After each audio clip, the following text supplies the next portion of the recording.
मंडळी, मी परश्या आणि आम्हाला जायचं होतं एक वापिस एक काम करायला. आमच्या भावनीच ते कामं चालू आहे सध्याच्या टायमाला. आणि पहिले तर अर्जुन भाऊला भेटून यायचं होतं. अर्जुन भाऊला भेटतो थोडं मंदिरमध्ये थांबले. तर आम्ही थोडी एक चक्कर हवे गेलतो, कारण की ना ते एक म्हणजे कामाचंच बघायला गेलतो. ऑफिस चालू होता. अर्जुन भाऊ भेटतो, अर्जुन भाऊला बघतो काय विषय काय नाही, कारण की 2 दिवस झाले भेटलोच नाही मी भाऊला. मस्त मंदिरमध्ये बसले आता आम्ही सगळे ओके मध्ये. आता कार्यक्रम झाला एक.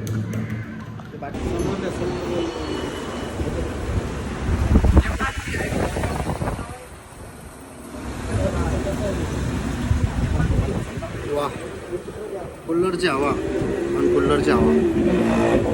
मी आणि मामा दोघं पण घेतोय.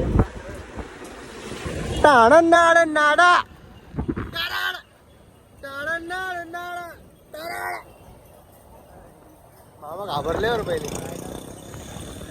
आता माझ्याकडे सगळेजण बघतेत तरी मी ब्लॉग काढतो. मी जास्त ताणच नाही घेत. आता ब्लॉग काढतो, 1 नंबर काढतो, सगळं बघते, पण ताणच घेत नाही तुमचा भाऊ. कारण की तुमचा भाऊ एकदम आता ब्लॉगर बनेले आणि तुमच्या भावाचे किती सबस्क्रायबरचे तुम्हाला तर माहिती 23K. आता इथून गाडी आली आणि आता मी जर गेअर जर कमी केला लपड्याचे काम होते.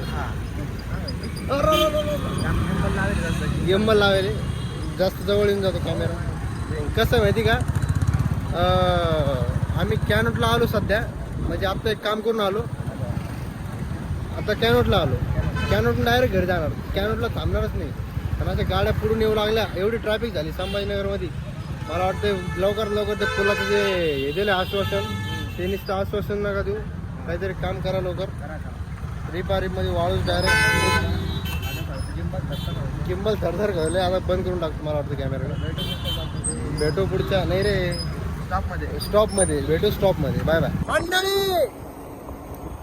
चाललो थोडं शोरमा खायला. चिकन नाही बरं का, पनीर शोरमा खायला चाललो होतो ओके मध्ये. आम्ही दोघं आहेत, मागं दोघं आहे. 1 नंबर अशी भूक लागली होती,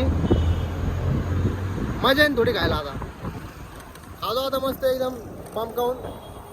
भेटतो डायरेक्ट उद्या किंवा आजच. Bye bye.